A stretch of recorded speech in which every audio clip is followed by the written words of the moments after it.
Okay, so I have my kids here as my audience doing a speech about the overuse of antibiotics.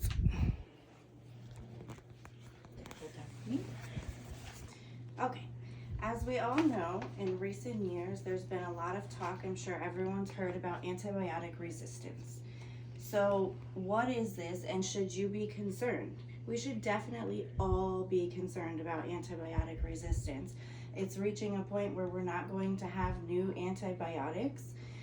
They're not able to make as many, whether it's from the pharmaceutical companies not wanting to because of money or because we just have run through all of them. I think we can all agree that antibiotics are very, very beneficial. So today I'm going to talk about a little bit of history, where antibiotics started at, the resistance that we're seeing today, which as a nurse for the past 11 years I have witnessed a lot, and what can be done about it. Why should we be concerned about it? I'm sure every single person here has been affected by antibiotics.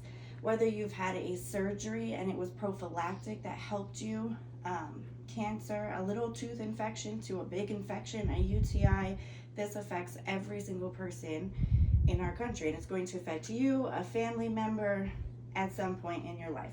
So let's see, how are they so important to our world? They were pivotal in the 1940s. The first antibiotic that was ever found was penicillin.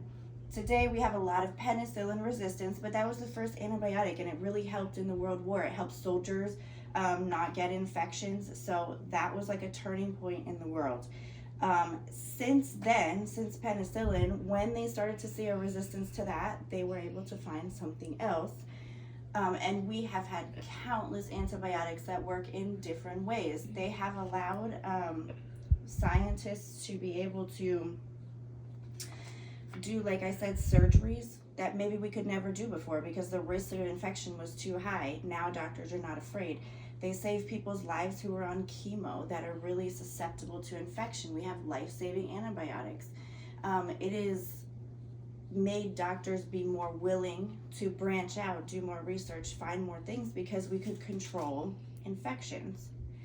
According to the National Library of Medicine, they have an article, The Antibiotic Resistance Crisis. I think everyone should read it and look it up.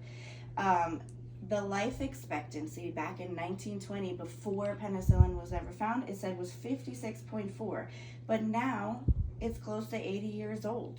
That is the effect antibiotics have had on the population. Almost a 30-year, lifespan increase because of antibiotics.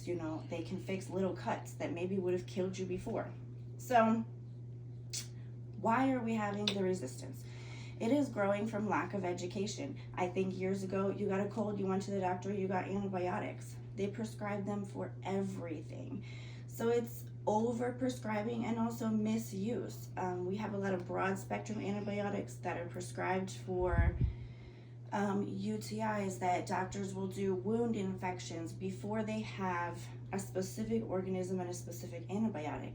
So for the time those people are on that, it may not be killing that organism, and instead it's learning how to be resistant in your body, and when the next person gets that infection, the antibiotic doesn't work.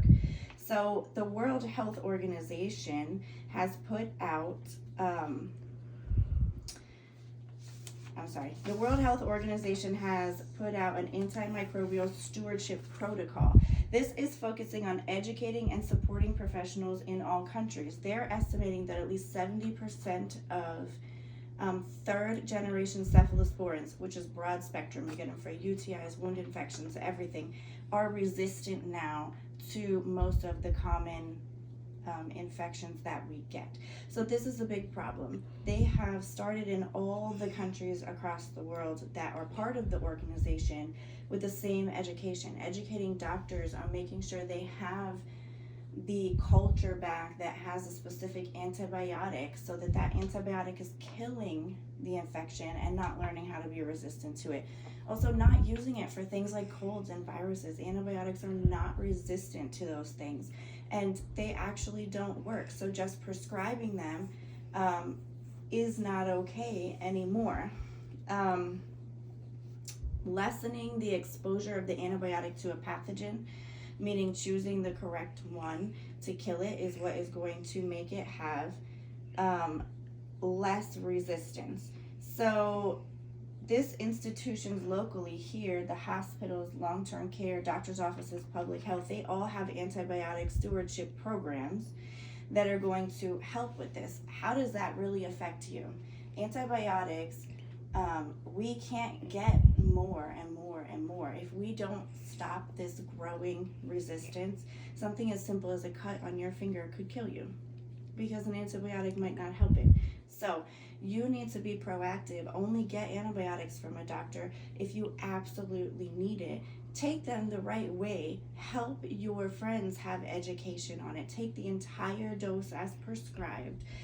Go on the internet, read some of these articles I've cited. Look at the World Health Organization articles and the stewardship and the education they're putting out. It's not just for doctors, it is for the whole public. And it is a crisis that if we don't stop this, is going to kill somebody we know or put the world back 50, 60 years and unable to control infections. Thank you.